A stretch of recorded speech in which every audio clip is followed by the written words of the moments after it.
Здравствуйте, в эфире программа «Глобальный фокус». С вами я, Дмитрий Бридже. Сегодня мы поговорим о том, что непосредственно касается каждого гражданина Российской Федерации и каждого предпринимателя. О ценах, налогах, государственном бюджете, доступности денег и о реальном состоянии российской экономики. С одной стороны, мы слышим о том, что экономика сегодня развивается, и о том, что есть некое развитие в российской экономике. С другой стороны, мы наблюдаем за тем, что многие критикуют экономическую политику, говорят о том, что есть проблемы, реальные проблемы, с которыми сталкиваются многие граждане Российской Федерации. Сегодня мы непосредственно обсудим эту тему, обсудим, какая должна вестись экономическая политика, как должны решаться экономические вопросы и как должно государство выстраивать политику экономическую по отношению к гражданам Российской Федерации. Сегодня с нами наш гость Ирина Леонидова-Снеговая, кандидат экономических наук, исполнительный директор Национального института стратегического развития. И, конечно, Ирина, у меня к вам первый вопрос. Как сегодня можно охарактеризовать состояние российской экономики? Что произошло с российской экономикой и как дальше все будет происходить? То есть какие сейчас тенденции наблюдаются? Потому что мы знаем, что некоторые предприниматели пострадали из-за ограничений, из-за санкций со стороны западных стран. Мы видим, как, несмотря на эти ограничения, санкции, российская экономика и российский бизнес выживает. Мы видим, как западные страны все продолжают эту политику по отношению к России, то есть новые пакеты санкций, ограничения, даже блокируют банковские счета, блокируют даже наших партнеров, и как бы банковские счета наших партнеров. Поэтому какое сегодня состояние российской экономики и что сегодня, в принципе, происходит в России с экономикой? Здравствуйте, дорогие товарищи, дорогие друзья. Хороший вопрос, что у нас происходит с российской экономикой. Если объективно смотреть на этот вопрос, на эту ситуацию, то необходимо сказать, что все-таки наша национальная экономика, она достаточно устойчива. Потому что те шоки и те вызовы, с которыми столкнулась наша экономическая система, да, они показали, что она имеет определенный запас устойчивости. У нас есть несколько важных проблем в экономике, которые мы ощущаем каждый день. Каждый человек, каждый предприниматель, каждый субъект хозяйствования, это все проходит на себе. Самая главная проблема, которая, я считаю, есть у нас, это достаточно высокий уровень ключевой ставки и определенные проблемы с инфляцией. То есть потребительское ожидание, потребительская инфляция у нас зачастую она все-таки превышает те пороговые значения, которые были заложены в федеральном бюджете на текущий год. Это уже показатели эмпирические, они подтверждены. То есть у нас инфляционные ожидания на текущий год, они прогнозные значения были на уровне 4% в год. На сегодня мы имеем уже 6-7% реальный уровень инфляции. Вот инфляционные ожидания, они всегда в экономике вызывают определенную потребительскую нестабильность, скажем так, да, когда сами ожидания подстегивают определенные процессы в экономике, определенно не очень положительного, скорее даже негативного характера, я бы так сказала. Но тем не менее, что хотелось бы здесь сказать. Если смотреть скоп, периметр российской экономики на сегодня, да, то такие циклические трансформации происходили во многих экономиках мира в разные периоды исторические. То есть это история, которая, в принципе, была даже описана многими экономистами. Например, Николаем Кузнецом, да, в 1922 году он предложил теорию экономических циклов. Она представляет собой уровень экономической активности и те спады и подъемы экономик, которые зависят от разных экономических шоков в том числе. Вот санкции – этот шок для нас, с которым мы благодаря определенному и уровню государственного влияния, и уровню активности нашего бизнеса, мы зачастую все-таки справляемся с этим. Вот Кузнец предложил эти циклы, он их предложил разбивать до 60 лет циклы, да. Другой наш, извините, не Кузнец, Кузнец тоже, кстати, предложил, Саймон Кузнец, который предложил эмпирическую формулу ВВП, да, он предложил циклы более короткие, 15-20 лет, Но суть следующая. И те циклические колебания, они связаны с определенными как циклами, так и уровнем технологического развития. И вот мы сейчас, с 2018 года, фактически попали в новый цикл. Вот по всем расчетам у нас русский экономист, российский экономист, значит, Глазьев, Сергей Глазьев, он очень хорошо поддерживает эту теорию цикличности в экономике, когда после каких-то больших взлетов или стабильности идет процесс определенного снижения. Он наблюдает сейчас не только в российской экономике, если мы говорим о стабильности российской экономики, об уровне тех ковенантов, которые в ней есть, бюджетных ковенантов. Везде в мире идет эта цикличность, не только в российской экономике. И вот мы попали с 2018 года в этот период определенной трансформации. Она связана и с технологическим укладом, то есть у нас индустриально-постиндустриальная экономика. Это биотехнологии, цифровизация, все, что связано с новыми технологиями, да, которые мы, в принципе, активно сейчас и замещаем, импортозамещаем, и разрабатываем, соответственно, самостоятельно. Ну и, как всегда бывает в таких историях, да, то есть уровень цикличности, тот базис, который прошел после цикла, он дает возможности для нового развития. Вот как мы проходим вот эту ситуацию с замедлением экономики, сейчас мы говорим о небольшом замедлении экономики России. На самом деле это есть такой фактор замедления, то есть он в доле процентов на самом деле выходит на сегодняшний день. После вот этих шоков, которые мы сейчас переживаем, как мы правильно их пройдем, так, соответственно, в будущем какой базис мы себе создадим. То есть мы должны даже говорить, безусловно, о сегодняшнем дне, поскольку потребности каждого человека – это сегодняшний день, но их смотреть на перспективу, да, на как мы будем выстраивать и кредитную политику, и финансовую политику, и вопросы внутреннего производства, и вопросы внутреннего потребления, чтобы потом стабильно выходить на новые рынки с новыми какими-то предложениями и, соответственно, развивать нашу экономическую безопасность, условно говоря, нашу экономическую стабильность. А почему все-таки, несмотря на то, что говорят о экономической устойчивости сегодня российской экономики, мы видим рост цен и понижение покупательской способности граждан России? Потому что мы видим, как, в принципе, происходят есть разница между регионами и центральной Россией. То есть мы видим, как Москва развивается при Собянине, как раз постоянно это всегда поднимают эту тему. Наверное, это неплохо, что он развивается. И тоже, с другой стороны, мы видим проблемы в регионах. То, что многие жалуются, что у них низкие зарплаты, что у них маленькое пособие, что у них есть проблемы с пенсией, что низкая пенсия. То есть это тоже влияет на ситуацию именно в регионах, российских регионах, потому что сегодня все-таки, чтобы развивалась наша экономика, должны еще и развиваться наши регионы российские, потому что, безусловно. Да, потому что это именно будущее нашей страны. И вот сегодня что происходит именно с точки зрения покупательской способности граждан и что сегодня происходит с ценами на продукты, потому что многие жалуются, что цены увеличились на медикаменты. С чем это связано и как это решить? Смотрите, вот это хороший тоже очень вопрос бюджетного перераспределения доходов, да, и бюджетной стабильности в региональном аспекте. Дело в том, что у нас бюджетная система так сложилась, что у нас и зачастую, да, всегда исторически были определенные дотационные регионы. То есть регионы, которые не покрывают свои расходы за счет внутреннего потребления. То есть внутренний региональный продукт в субъекте федерации, он недостаточен для покрытия тех финансовых обязательств и для наращивания каких-то выплат, да, социальных пособий.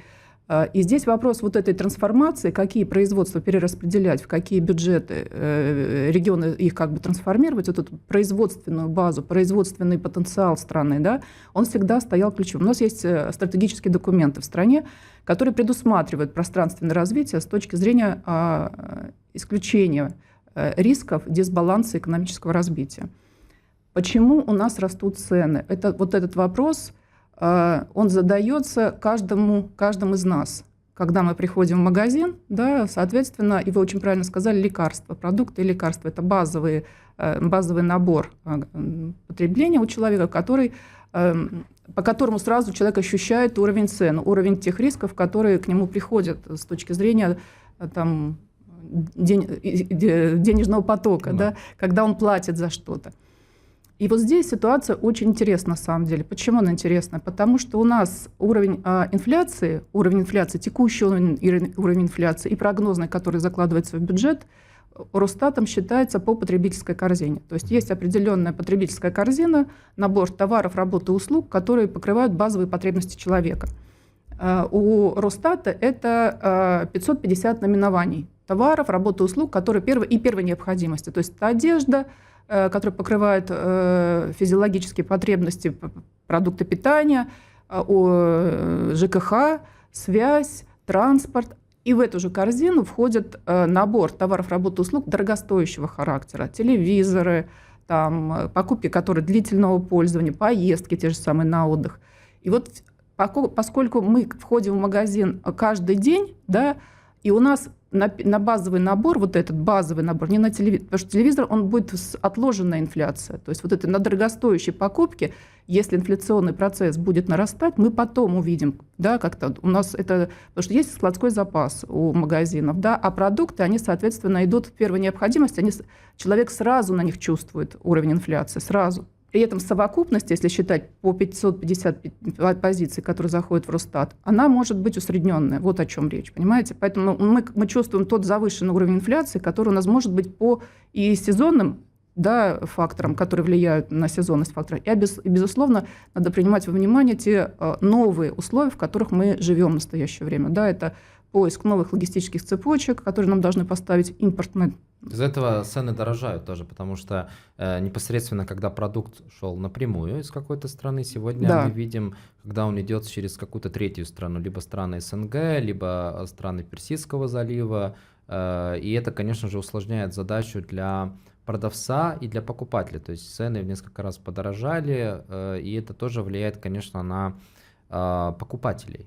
Да, это безусловно влияет, но у нас какая задача стояла, и вот в перспективе, как с этим жить и бороться, да, не то что бороться, а как это регулировать, условно говоря, потому что уровень инфляции – это макроэкономический показатель, который есть в каждой экономике, на самом деле, не только в российской, и уровень инфляционных ожиданий, и уровень инфляции, и номинальный, и реальный, он всегда в любой экономике есть. Нет ни одной экономики мира, в которой была безинфляционная. Конечно. Есть дефляция.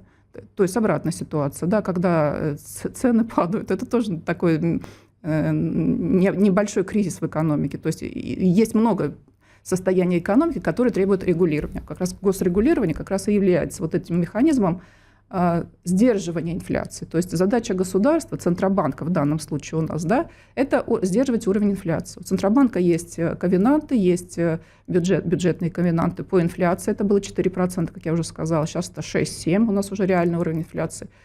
За счет ключевой ставки мы пока выходим в историю сдерживания уровня инфляции. То есть вот, чтобы сдерживать почему инфляцию. многие критикуют политику Центрального банка Российской Федерации и политика Набиуллиной? Потому что многие говорят, что это ведет к экономическим проблемам, ну, по крайней мере, некоторые даже депутаты Государственной Думы.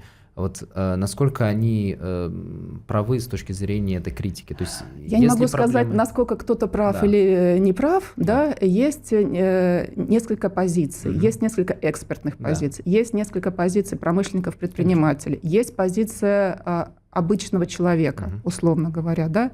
Если бы у нас уровень инфляции снижался и повышались бы на эту же маржинальность, на эту дельту зарплаты, да, это была бы одна история. А если у нас за счет снижения инфляции повышается, например, маржинальность, да, или другие какие-то процессы происходят, которые не связаны с реальным производством, понимаете? Ведь если мы говорим о том, что нужно бизнесу нужны дешевые деньги.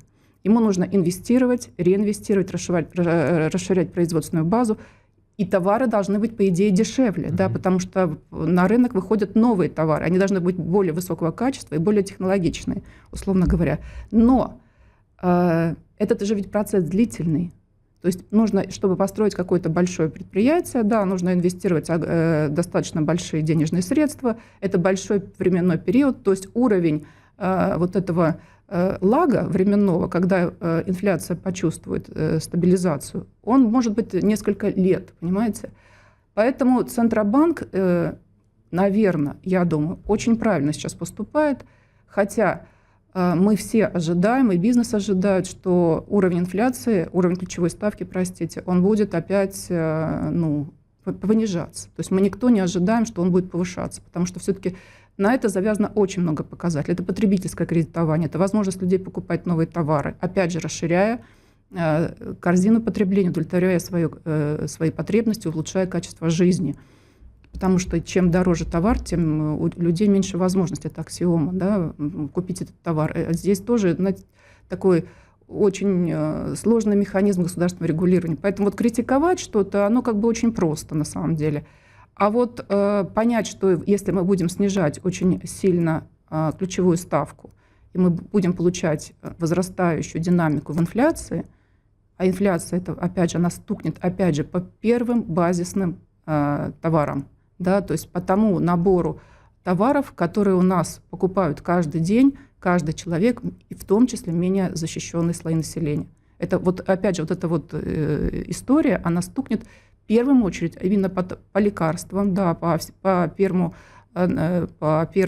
набору потребления товаров, работы, услуг, что будет, конечно, негативно сказываться на общей ситуации. Перейдем более к таким глобальным вопросам. Сегодня рост нефтегазовых доходов бюджета увеличился, в принципе. Это, конечно же, результат развития экономики или все-таки в значительной степени следствие инфляции и повышения налогов, усиления налогового администрирования, то есть с точки зрения государственной политики. Вот именно какая причина? Знаете, мы к росту нефтегазовых доходов всегда стремились. Да. Вот у нас вся история развития российской экономики, она складывалась из того, что мы хотели заместить нефтегазовые доходы на какую-то объем большой, диверсифицировать доходную часть бюджета, да, то есть чтобы у нас были товары, работы, услуги востребованы на международном рынке, которые бы нам давали вот этот пул стабильности. Да. Сейчас нефтегазовые доходы, правильно вы сказали, в первом полугодии они растут. При этом, если смотреть год к году, они все-таки снижаются. Если смотреть год к году текущий год, там, по-моему, на 18%.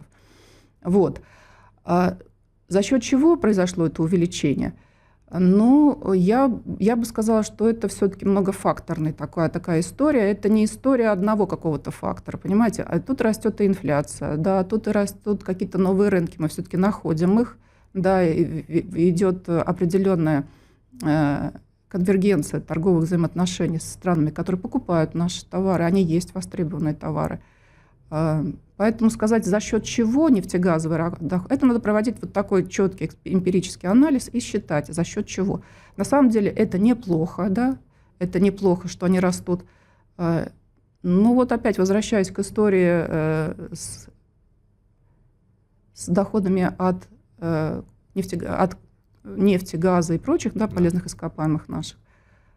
Кто-то говорил, что это плохо. А я думаю, что это неплохо всегда было, и всегда я об этом как бы думала и говорила. Да, почему это неплохо? Потому что мы должны наращивать переделы, уровень передела наших полезных ископаемых. Да? То есть если это руда, то уровень обогащения руды, чтобы та добавленная стоимость, которую мы приобретаем, получаем за счет наших ресурсов, она была максимальна. Вот эта задачка, она всегда как бы была на повестке дня. Не просто продавать нефть, газ, да, а продавать какие-то продукты высокого передела, нефтехимию то же самое развивать, получать за счет, например, огранки, да, то есть у нас есть одна большая ключевая отрасль, наверное, знаете, да, алмазная, да. Мы лидеры вообще в мире, одни из лидеров по производству этого продукта, поэтому нельзя сказать, за счет чего так вот определенно. Что повлияло на это, я бы так сказала. Вы знаете, что многие критикуют то, что Россия долгое время была зависима от нефти и газа, ну какое-то время, период времени. И мы знаем, что сейчас многие страны, даже страны Персидского залива, скажем, там Королевство Саудовской Аравии, либо Объединенные Арабские Эмираты, больше переходят на альтернативную энергетику и начинают заниматься производством своих товаров, своей продукции. Поэтому, конечно же, тоже такой вопрос, который во многом связан с экономикой, с развитием экономики, потому что некоторые страны сейчас, у них есть национальная стратегия именно с точки зрения решения ключевых и важных задач экономики, то есть это и что связано с альтернативной энергией, и что связано с озеленением территории. В России, конечно, вот как вы бы сейчас охарактеризовали задачи государства с точки зрения экономики? Какая сегодня главная задача должна стоять у государства для решения экономических вопросов? Потому что если мы говорим про как бы западную политику, сегодня не только санкции и ограничения действуют по отношению к России, сегодня атакуется российская экономика, то есть атакуют склады, атакуют порты, атакуют НПЗ, и это тоже влияет на российскую экономику. Как эти вопросы все экономические решать правильно, и как решать также вопросы, связанные с логистическими путями, потому что сегодня, как мы видим, и Черное море в опасности, и как бы даже и Каспийское море тоже сегодня в таком не очень необычном положении. Да, это те реалии, в которых мы сейчас живем, да, как бы они всем понятны, да, как с этим жить. Как с этим жить? Вот здесь как бы и как раз есть вопросы тонкого государственного управления, да, то есть мы же понимаем, что вопросы экономики, они связаны с многими политическими процессами, да, которые со странами, которые нас окружают, да, поэтому и вот тот уровень взаимодействия, да, он обеспечивает определенным образом ту стабильность, которую мы сейчас имеем, условно говоря, да. Как их решать? На самом деле сегодня есть возможности для формирования новых логистических цепочек, да. Такие возможности, они используются у нас. Это показывает как раз и показатели бюджета, что нефтегазовые доходы у нас растут, да, то есть есть взаимодействие с внешним миром. Вот. Как они будут решаться? Понимаете, ну, наверное, это нельзя озвучить, да, потому что все-таки это такой вопрос стратегического взаимодействия. Да. На самом деле возможности для решения этих вопросов, они есть у нас в Российской Федерации. Вот. Они реализуются на уровне дипломатии, на уровне государственного управления, на уровне межгосударственного взаимодействия. Поэтому вот такими глобальными вопросами, да, есть у нас, как у нас говорят, уполномоченные органы, которые этим будут заниматься, и они будут... Ну, возможно, опыт других стран полезен, потому что понимаете, даже поствоенная Европа после Второй мировой войны тоже она решала экономические вопросы. Сегодня опыт разных стран очень важен для как бы решения ключевых задач, поставленных государством в России. То есть это и благополучие граждан Российской Федерации, и развитие регионов, и развитие разных отраслей, которые были закрыты после распада Советского Союза. И те изменения, которые произошли после как бы распада силы империи, мы знаем, что была приватизация, была политика, которая уничтожила российскую экономику во многом, то есть российское производство. Сегодня задача все-таки у государства это возродить производство все-таки, правильно же? Да, эта задача, она у нас она стратегическая, на самом деле. Я же говорила, что у нас есть определенный пул стратегических документов. У нас есть глобальная стратегия и национальной безопасности, и экономической безопасности, где это все у нас расписано. Есть планы мероприятий по выполнению стратегии. Они, безусловно, коррелируются и корректируются с учетом текущих ситуаций. Что касается вот этой ситуации, как вы говорите, после военного восстановления Европы. Вы же знаете, был план Маршалла, да? И вот возвращаясь в эту историю послевоенного восстановления Европы, да, надо не забывать, что ведь Европа пошла по очень, можно сказать, правильному, наверное, пути, да? Она приняла идею Кейнса. Да? Есть такой экономист Кейнс, который как раз и в период Великой депрессии в Штатах в 1930 году он фактически вытащил Штаты из Великой депрессии. Именно Кейнс. Хотя они как бы до этого шли по Адаму Смиту, как и мы. Да? То есть мы говорили, Адам Смит – это отсутствие государственного регулирования в экономической жизни страны. Да? То есть рынок решит все.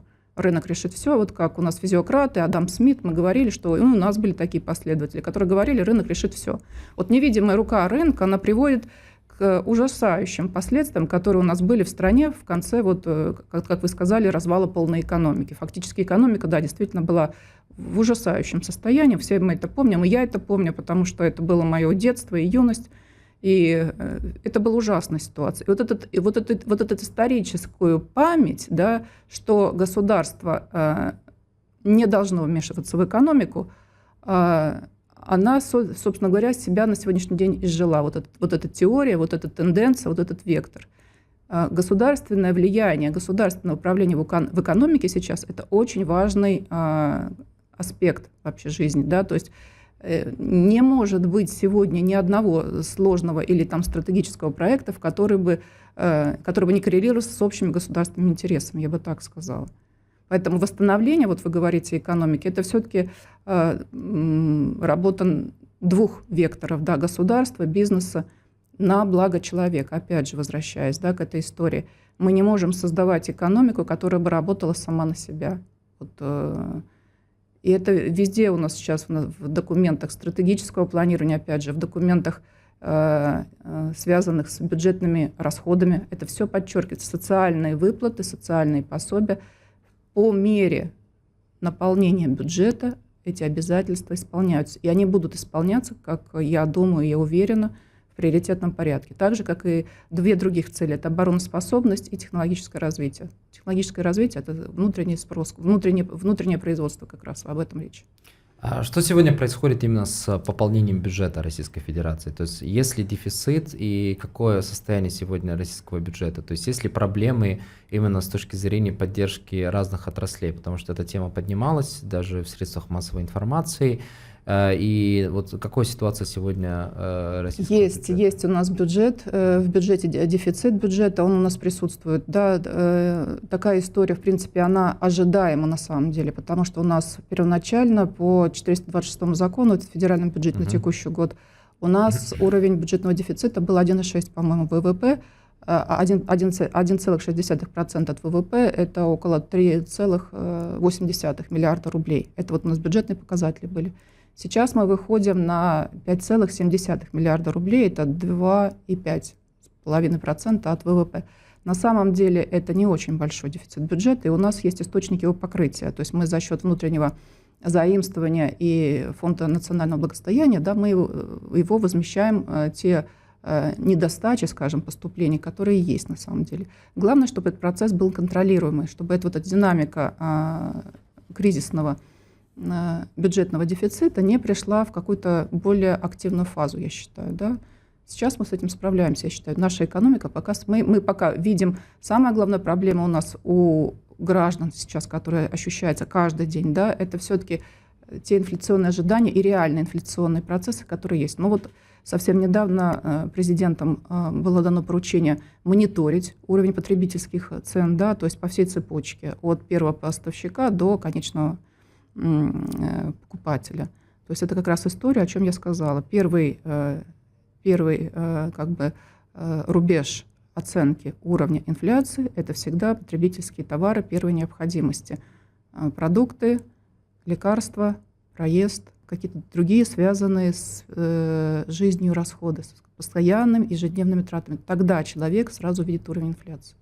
Если мы говорим про те союзы, экономические блоки, в которых Россия сегодня состоит, это и БРИКС, и ШОС, какая сегодня политика должна вестись БРИКС странами и ШОС странами для того, чтобы решить проблему гегемонии Соединенных Штатов Америки? Потому что мы до сих пор видим попытки Трампа управлять странами, он использует разные методы и шаги давления на те или иные страны, угрожает некоторым странам. Мы видели даже угрозы, какие угрозы были по отношению к Исламской Республике Иран, Китаю, к Индии, когда они начали сотрудничать с Россией. Как нам решить этот экономический вопрос так, чтобы страны, независимые страны, были независимы от гегемонии Соединенных Штатов Америки и западных стран? То есть какая должна вестись политика для того, чтобы была какая-то альтернатива экономическая? Я или думаю, вы модель знаете, такая экономическая? политика ведется, безусловно, сейчас. Да? Да. Мы как раз выходим в стадию вот этого многополярного мира. Да. Да? То есть желание США доминировать, оно как бы объяснимо на самом деле. Да? Там, они хотят доминировать и не только с нами, они хотят занимать с Китаем, да, у них есть цель доминировать везде, да, условно говоря. Поэтому мы говорим, что есть определенная многополярность и интересы в странах с точки зрения не только экономических, там, политических, да, но каких-то культурных особенностей. Да, то есть можно ли противостоять этому процессу доминирования? Да, можно. Но все-таки многие поднимают вопрос того, что до сих пор нет альтернативной валюте. То есть до сих пор доллар США имеет то или иное влияние на мировую экономику. Понятно, что есть китайский юань, который как бы сейчас уже становится более популярным во многих странах. Есть российский рубль, есть местная валюта, но до сих пор страны БРИКС не решились пойти на шаг, чтобы была какая-то валюта БРИКС. То есть эта тема поднималась, но Трамп сказал этим странам, что вы не можете это делать, потому что у вас будут проблемы. То есть против вас будут вводиться ограничения, санкции. И вот такой вот вопрос, как мы решим вопрос гегемонии доллара США? То есть какая может быть политика для решения этого вопроса? Потому что мы можем вспомнить министра иностранных дел России Сергея Лаврова, который поднимал тему, что все больше и больше стран отказываются от доллара США. Но насколько сегодня эта политика дальше будет продолжаться? То есть не будут попытки Соединенных Штатов Америки снова взять контроль над странами и над валютой? Отвечая на вопрос, я думаю, что такие попытки будут, и они будут не прекращаться никогда, пока существует государственность США, как страны, которая имеет достаточно сильную экономику, надо сказать. Да? Вот.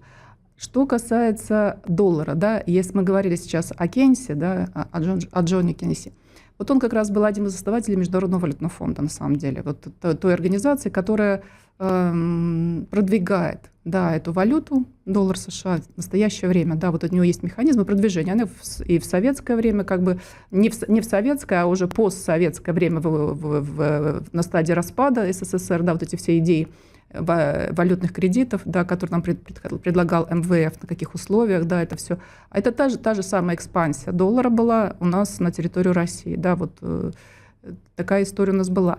Что касается, как этому противостоять, есть межгосударственные уровни взаимодействия. Вот есть территориальные, экономически связанные страны, они связаны со времен Советского Союза, где интересы экономические достаточно очень высокие.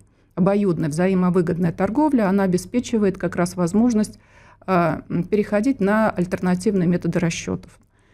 Мы говорим об электронных, да, платежах, они тоже сейчас очень активно используются, потому что совсем недавно был принят федеральный закон у нас, который разрешает у нас оборот криптовалюты. Да, то есть платежи мы не можем осуществлять, но счета мы можем... Не криптовалюта, а именно цифрового рубля? Цифрового рубля, да. Потому что криптовалюта да, это немного другое все-таки. Да. Это только, наверное, разрешено в Беларуси, если я не ошибаюсь. То есть президент Беларуси Александр Лукашенко разрешил использование криптовалюты и даже там реализовали несколько криптобирж. Но в России пока что этот вопрос решается на государственном уровне. Я не могу сейчас это комментировать, потому что этот вопрос я не исследовала, вот, про криптовалюту. Я знаю, что методы взаимодействия стран на основании взаимных интересов, они соответственно, делают возможность противостоять вот этой экспансии доллара, которая, в принципе, у нас может быть, если ничего не делать, условно говоря. Вот. Китайский юань, да, хорошая валюта, она как бы действительно неплохая валюта, она достаточно как бы устойчива, условно говоря, да, и альтернативой она тоже может быть в расчетах. Но мы хотели бы обратить внимание, что все-таки надо продвигать свою валюту, я считаю, да, там у нас есть достаточно сильные позиции по рублю. Кто-то говорит, что у нас курс либо завышен, либо занижен. Это тоже, знаете, такая спорная позиция, но любая национальная страна, она всегда все-таки с учетом национальных приоритетов должна продвигать именно свою или дружественную историю с платежно-расчетными балансами и платежами. Если мы говорим про политику Центрального банка Российской Федерации и даже кредитная политика, которая сегодня ведется в России, многие люди берут кредиты для того, чтобы там, купить там, не знаю, машину себе, кто-то берет ипотеки. Какая политика должна вести с государством, чтобы меньше было людей, зависимых от кредитов сегодня, потому что многие, к сожалению, из-за кредитов пострадали, потому что как бы они зависимы от банков. И какая должна быть вообще философия взаимодействия между банками и клиентами? Потому что вот если мы берем пример восточных стран, во многом, вот, скажем, исламская банковская система не берет комиссию, то есть комиссия вкладывается в стоимость платежа, да.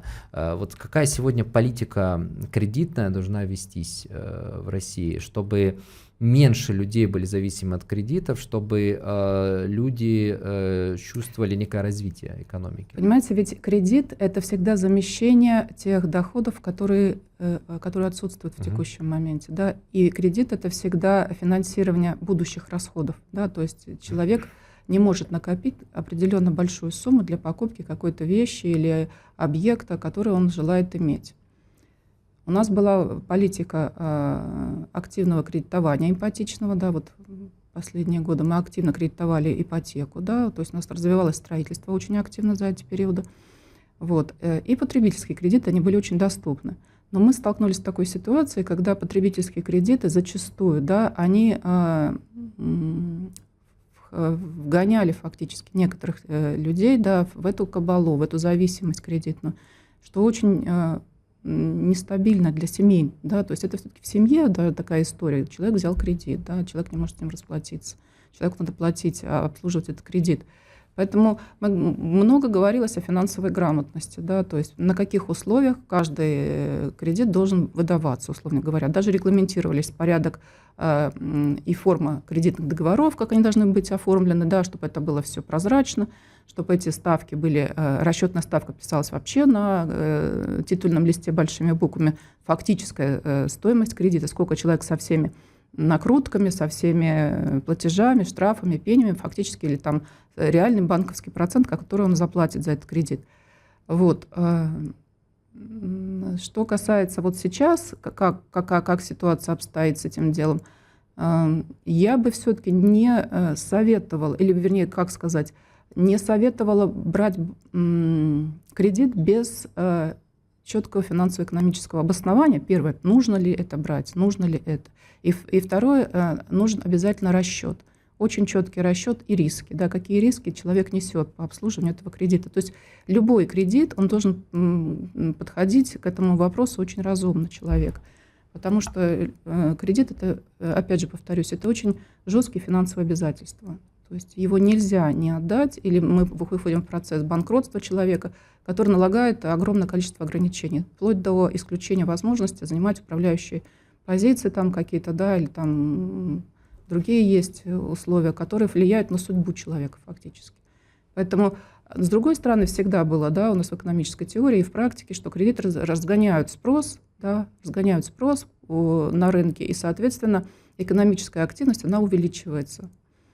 Поэтому здесь вопрос, опять же, финансовой грамотности людей. Да? То есть нельзя сказать, что не берите кредит.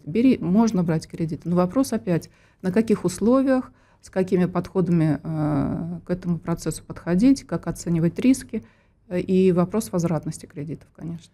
Вы знаете, вы как раз говорили про финансовую грамотность, и в течение нескольких лет большое количество пенсионеров пострадали из-за мошенников, из-за того, что у них отсутствует финансовая грамотность. Сегодня вопрос финансовой грамотности стоит в приоритете для государства, то есть чтобы обучить граждан России, чтобы они понимали, как инвестировать правильно. Законодательно это... Какая политика сегодня ведется для того, чтобы граждане как бы узнавали больше, получали знания по финансовой грамотности? И какая должна вестись, в принципе?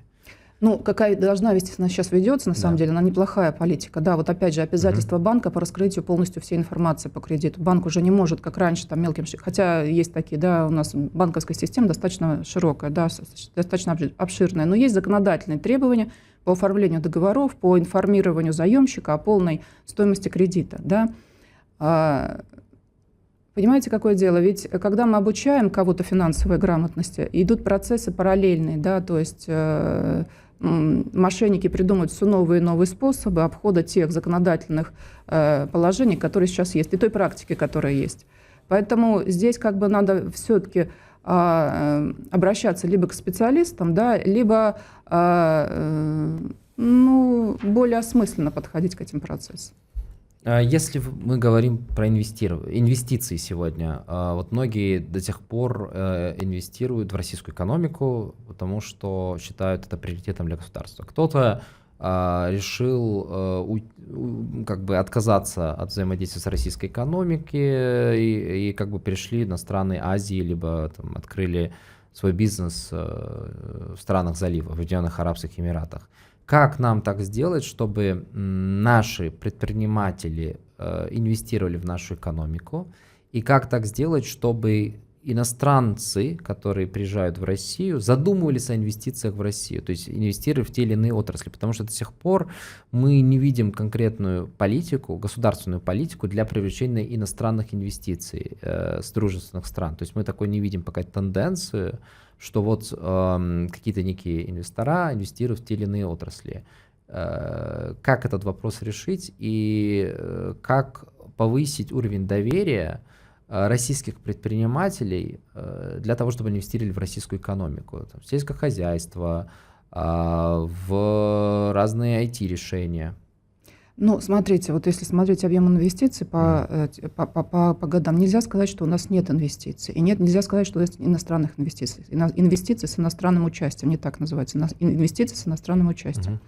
Вопрос здесь ключевой, о котором вы правильно сказали, доверие. Да, то есть инвестор всегда ищет площадку, в которой он заработает на своих инвестициях, да, полностью их, соответственно, возместит ту маржинальность, которую он ожидает получить от той бизнес-идеи, с которой он пришел в страну или на конкретный проект. Вопрос, опять же, да, вот внешних и внутренних шоков, вот так можно сказать, да, достаточно нестабильная сейчас ситуация не только в нашей стране, но и в мире. Да, вот Ормузский пролив нам показал, да, что даже самые, казалось бы, такие достаточно стабильные финансовые системы, они рушатся буквально там или подвергаются на прочность за 2-3 недели, и фактически останавливаются все процессы, которые раньше годами были отлажены. Опять же, у нас есть такие отрасли промышленности, да, где внутреннее инвестирование достаточно активное. Например, IT, вы правильно сказали. Вот IT-технологий очень много было за последние годы у нас различных льгот для этой отрасли, для сотрудников, участвующих в этих отраслях. Поэтому и динамика IT-сферы, IT-отрасли, она достаточно тоже активно показала эффективность этих подходов. Вопрос другой, что у нас есть стратегические отрасли, интересные, например, западным инвесторам. Да, например, то же самое горное обогащение руды полезных ископаемых, редкоземельные металлы.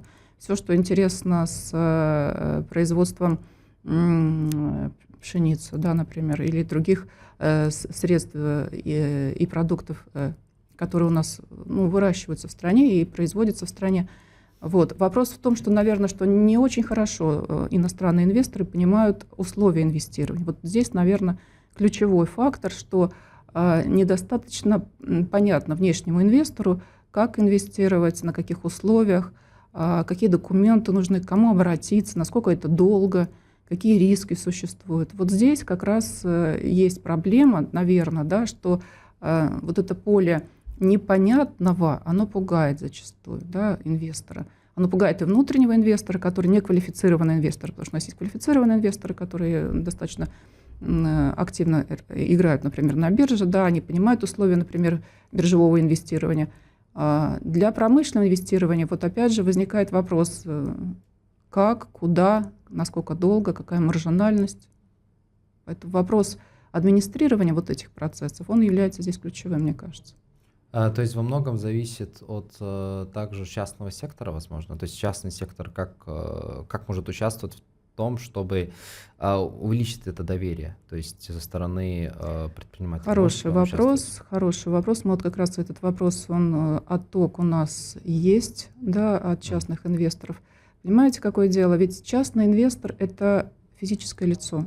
Это не предприятие, в котором есть аудитор, юрист, финансовый директор, который может какую-то стратегию написать, инвестирование, где-то описать риски. А частный инвестор, он живет как человек. Да, вот у нас есть Нобелевский лауреат Ричард Талер. Он как раз перевернул фактически, если вы говорите об истории экономической мысли, он сказал, мы всегда смотрели от Адама Смита, что человек – это экономический, да, вернее, человек – это Homo sapiens, да, то есть человек рациональный.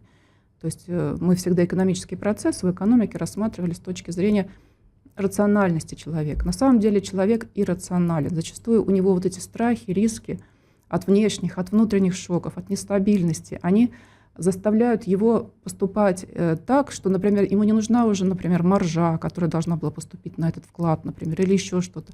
Он боится за свои сбережения. Тем более с историей, которую мы прошли в нашей стране, когда у нас обесценивались вклады, была сложная ситуация с потерей даже вкладов, полностью потерей.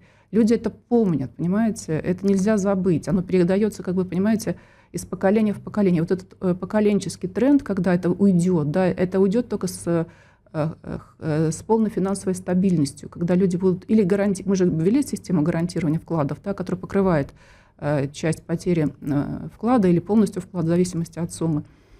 Но вот отток частного инвестора – это всегда вопрос реального человека, поведения реального человека в экономике.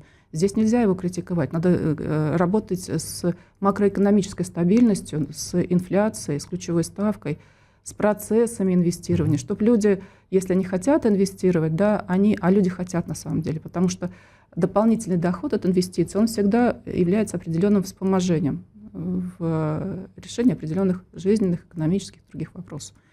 Потому что никто не хочет, чтобы деньги просто лежали, потому что инфляция все-таки их съедает.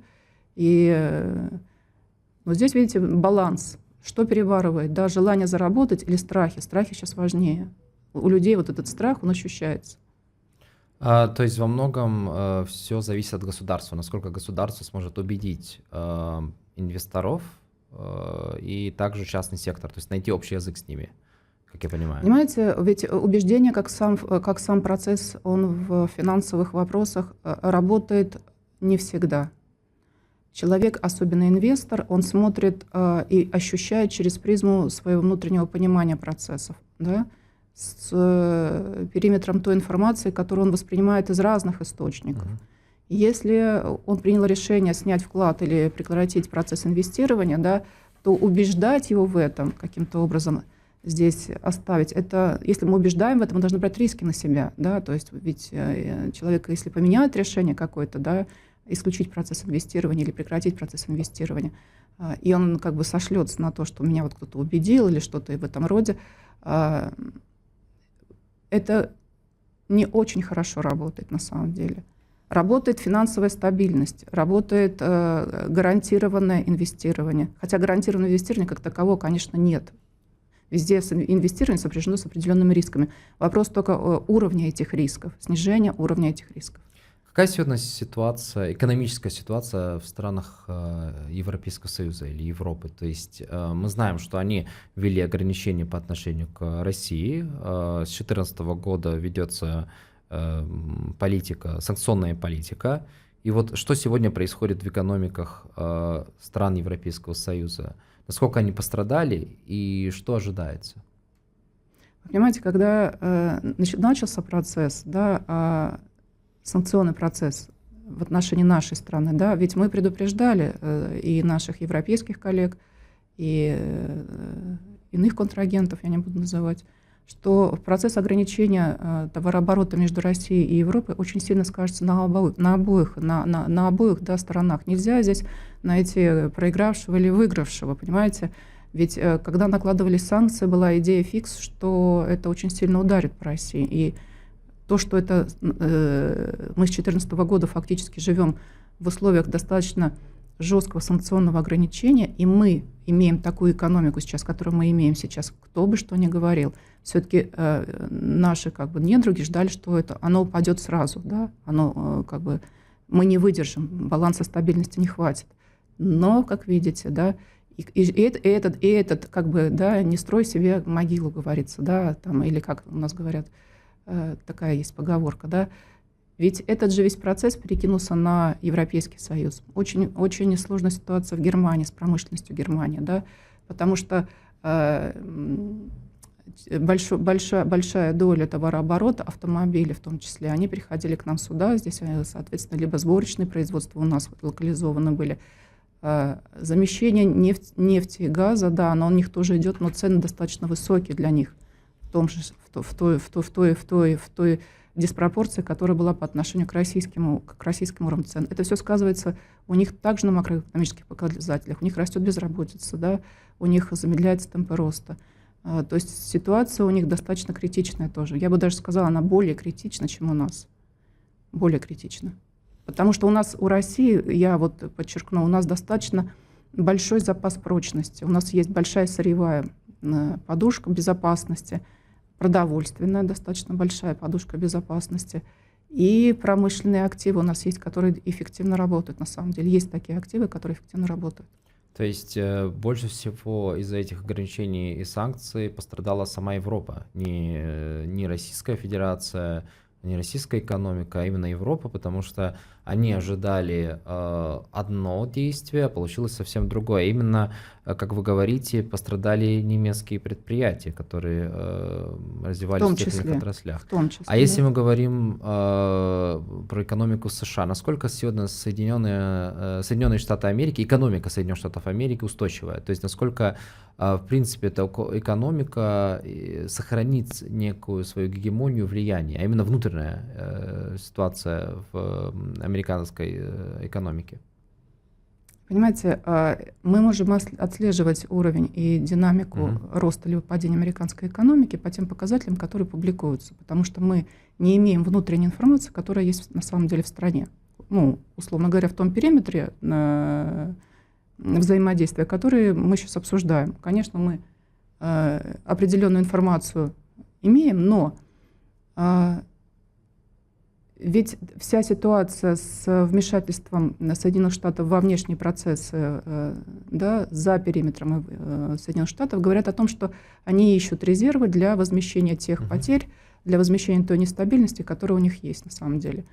Потому что экспансия военная, да, или там военные конфликты, которые развязаны Штатами сейчас в настоящее время, это вопросы тоже экономики, безусловно.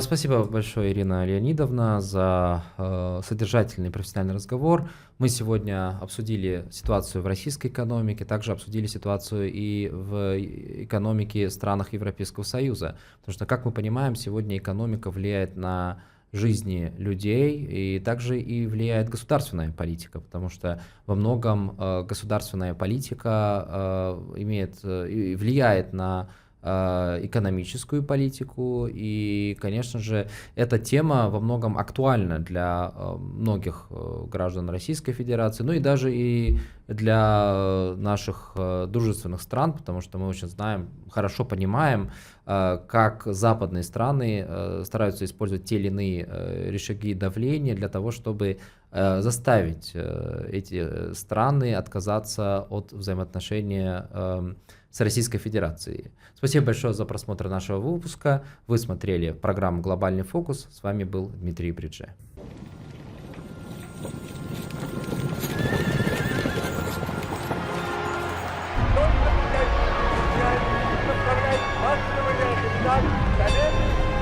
Совету передается вся государственная власть.